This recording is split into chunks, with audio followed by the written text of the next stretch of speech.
آج میں اس عدالت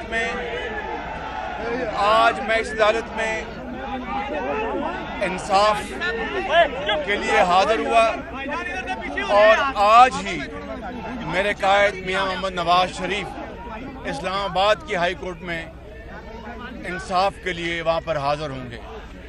تو یہ بات طے ہے کہ عدلیہ کا ہمیں بے حد احترام ہے، ہمیشہ کیا، اور انصاف کی طلب کے لیے ہم بلا امتیاز عدالتوں میں حاضری کو اپنا فرض جانتے ہیں، اور یہ سب ہمارے لیے لائق احترام ہے۔ دوسری بات یہ ہے دوسری بات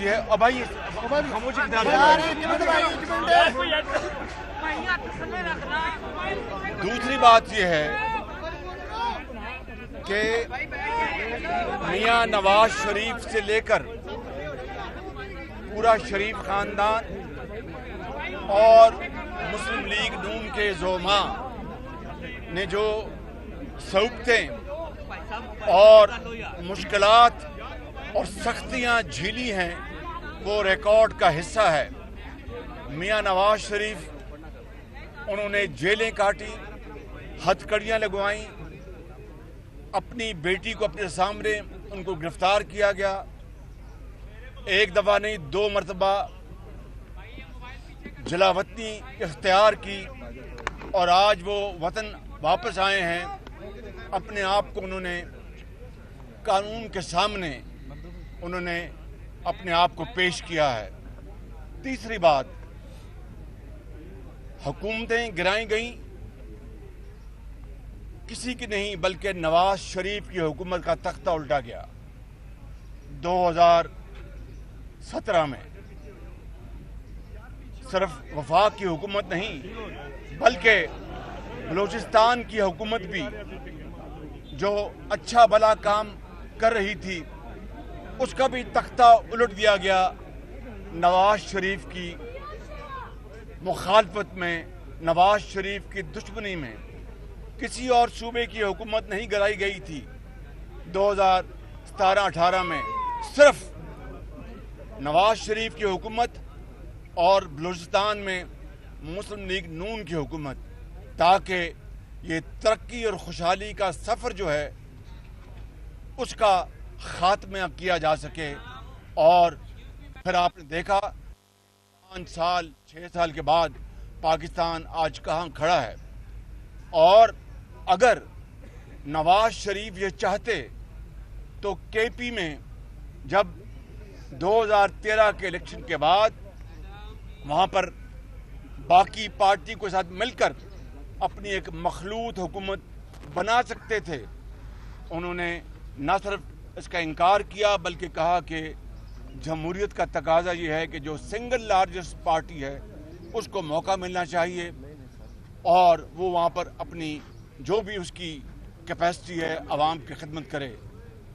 مگر یہ کسی کو علم نہیں تھا کہ وہ تحریک انصاف جو اس وقت تھی وہ تحریک تباہی بن جائے گی اور پورے پاکستان میں تباہی پھیلا دے گی۔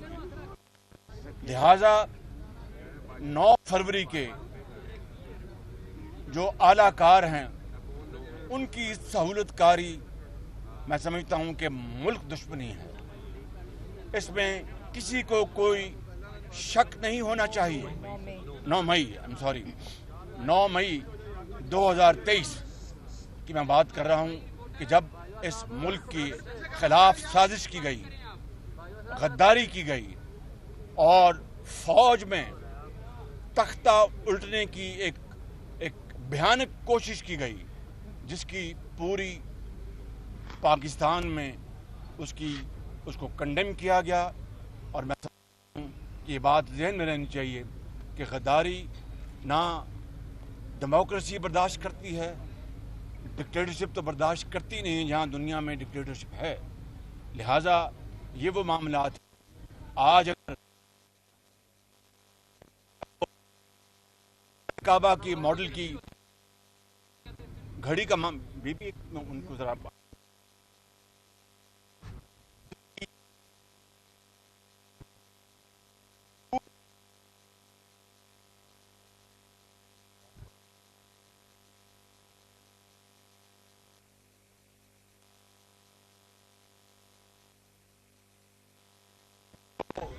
यूथ है, बच्चे और बच्चियां, उनको तालीम के जेवर से आरास्ता पैरास्ता करने के लिए, उनको टेक्निकल एजुकेशन मुहैया करने के लिए, उनको दोबारा लैपटॉप उनके हाथों में थमाने के लिए और उनको इज्जत और वकार के साथ जॉब्स पाकिस्तान के अंदर और बाहर मुहैया करने के लिए इन करोड़ों नौजवान बच्चों और बच्चियों के लिए नवाज शरीफ इंशाअल्लाह इलेक्शन कैंपेन में भरपूर अपना प्रोग्राम का ऐलान करेंगे और इसके साथ साथ माशरे में तमाम दूसरे जुड़े हुए तबकात के लिए इंशाअल्लाह हम अपना मंशूर लेके आएंगे जो कि दोबारा उसी सफ़र की निशानदेही करेगा जिसका ख़ात्मा नवाज शरीफ के दौर में किया गया। बदकिस्मती से उसका ये 5-6 साल जो ज़ाया हो गए, तबाह हो गए इस मुल्क के, वो दोबारा उसका आगाज़ होगा। मियां साहब ये बताएं कि आप समझते हैं कि इलेक्शन जो है वो बर वक्त होंगे? जी, इलेक्शन बिल्कुल बर वक्त होने चाहिए, कानून की भी यही मंशा है और अब मैं समझता हूँ कि जमहूरी तकाज़ों का भी यही मंशा है कि हमें इलेक्शन जो हैं वो वक्त पर हर सूरत होनी चाहिए। अच्छा बताइएगा कि चाहम गोइयाँ दोबारा हैं कि इलेक्शन वक्त पर नहीं होंगे, बतौर पार्टी के सदर आप इसको कैसा देखते हैं और क्या ये तकाजा है कि इलेक्शन बिल्कुल बर वक्त होने चाहिए और मुस्लिम लीग को इससे कितना फ़ायदा है, जैसे कि लेवल प्लेइंग फील्ड की बात की जाती है? हालत में हाजिर हुआ हूँ इंसाफ की तलाश में। मियां नवाज शरीफ आज इस्लामाबाद की हाई कोर्ट में हाजिर होंगे इंसाफ की तलाश में। इससे ज़्यादा हमारी नज़र में लेवल प्लेइंग फील्ड और क्या हो सकती है। रही बात इलेक्शन की, वो मैं इसका जवाब दे चुका हूँ कि वो एक मिनट उस्मान सब ये बताएं, तहरीक इंसाफ का ये दावा है कि लेवल प्लेइंग फील्ड नहीं है और आप कह रहे हैं कि ये है, आप भी पेश हो रहे हैं, मियां साहब भी पेश हो रहे हैं। तहरीक इंसाफ किस किस्म की लेवल प्लेइंग फील्ड चाहती है? जब बनी गाला के घर को जो कि बिल्कुल गैर कानूनी तौर पर बनाया गया था, उसके निसार साहब ने उसको इजाज़त दी, वो लेवल प्लेइंग फील्ड थी। और उसके साथ मुल्का जो कच्ची आबादियाँ, उनको मिसमार कर दिया गया। गरीबों और वहाँ पर ना जाने एक वक्त की रोटी की तलाश में झुग्गियों में रहने वाले, उनके घरों को तो मिसमार कर दिया गया कि जनाब ये गैर कानूनी है। और एक आलीशान महल जो 300 कनाल के ऊपर वो मुहित था, उसको जनाब कहा गया कि ये बिल्कुल हलाल है। ये है वो लेवल प्लेइंग फील्ड।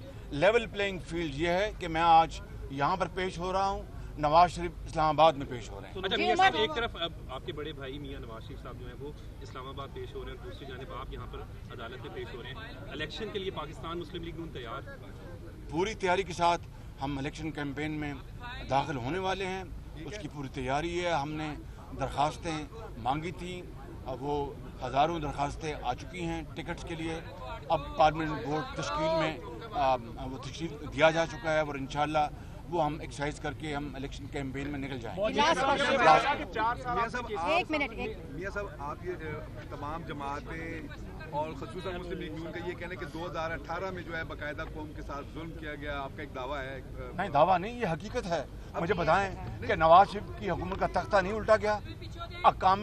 अकामे के ऊपर पनामा का नामो निशान नहीं और अकामा ढूंढ के पता नहीं कौन सी वो ब्लैक डिक्शनरी, वो ब्लैक डे था पाकिस्तान की इंसाफ की तारीख में, अदालत की तारीख में, कि ब्लैक डिक्शनरी से अपनी मर्जी की वो उन्होंने उसकी निकाली वोकैबुलरी और उसका फैसला दे दिया। वो ब्लैक डे था पाकिस्तान की तारीख में। Thank you.